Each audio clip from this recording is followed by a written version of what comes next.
Pas encore de victoire pour les Giroud dans cette poule B du championnat de Régional 1, où la réception de Narbonne sonnait déjà telle l'occasion de véritablement lancer la saison des joueurs de Sébastien Salle. Des locaux plutôt bousculés par la formation audoise en début de rencontre, qui cependant ne trouvaient pas le cadre dans les premières tentatives de Marouane Bouziba et Brice Okad, et affolaient aussi l'arrière-garde haut-garonnaise sur un slalom de Brice Boufrigi, toutefois mal exploité.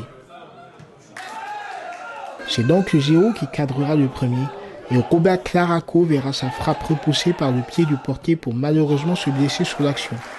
Et les meilleures situations resteront visiteuses, la mire se dérobant encore sur un coup franc de Marouane Bouziba, et Narbonne pensant avoir ouvert le score, mais voyant son bonheur contrarié par une position de hors-jeu. Satisfait, oui, surtout au vu des occasions qu'on s'est procurées. Je pense qu'on a eu des situations intéressantes, surtout en première mi-temps. Après, on ne tue pas le match.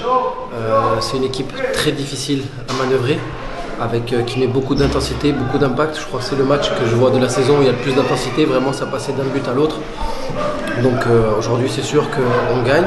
On gagne en plus avec la manière. Et on se rattrape plus ou moins des points perdus contre Saint-Estève. Donc aujourd'hui, oui, je suis satisfait.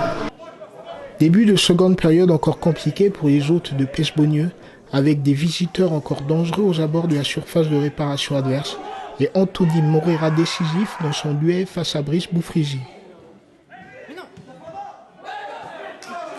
Mais à force de plier, le Giro finissait par rompre, et c'est sur un coup de pied arrêté qu'Alexandre Sautin plaçait une tête victorieuse. Le Giro réagissait à temps, et Wassim Daoudi, auteur d'une belle rentrée, enflammait enfin les travées du stade Édouard Davé. Un enthousiasme malheureusement tué par le second carton synonyme d'expulsion distribué au capitaine Goro, puis par le deuxième but narbonnais inscrit par Brice Okad.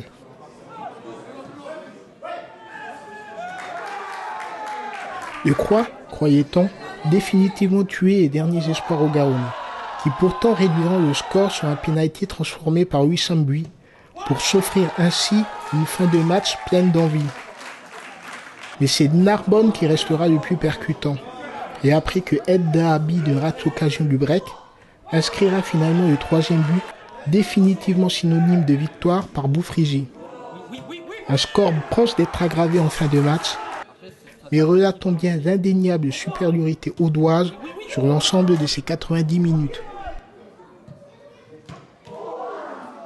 Après, je pense plutôt là où il faut qu'on travaille nous, c'est vraiment d'être beaucoup plus tueur. C'est-à-dire qu'en R1 aujourd'hui, si vous voulez faire la différence, il faut vraiment être efficace dans les deux zones, que ce soit défensivement et offensivement. Aujourd'hui, on a vu qu'on a eu des situations, on ne les a pas mises au fond, et c'était là le danger, parce que c'est une équipe qui est très habile et qui peut très bien jouer en contre. Donc il fallait faire attention à ça. J'étais joueur pendant 15 ans, donc j'avais l'ambition toujours de gagner tous les matchs. Aujourd'hui, je suis entraîneur. Clairement, on joue tous les matchs pour les gagner. Après, on sait très bien qu'on ne pourra peut-être pas tous les gagner, mais on joue la gagne et on fera un point en décembre, voire en janvier, une fois qu'on aura rencontré tout le monde.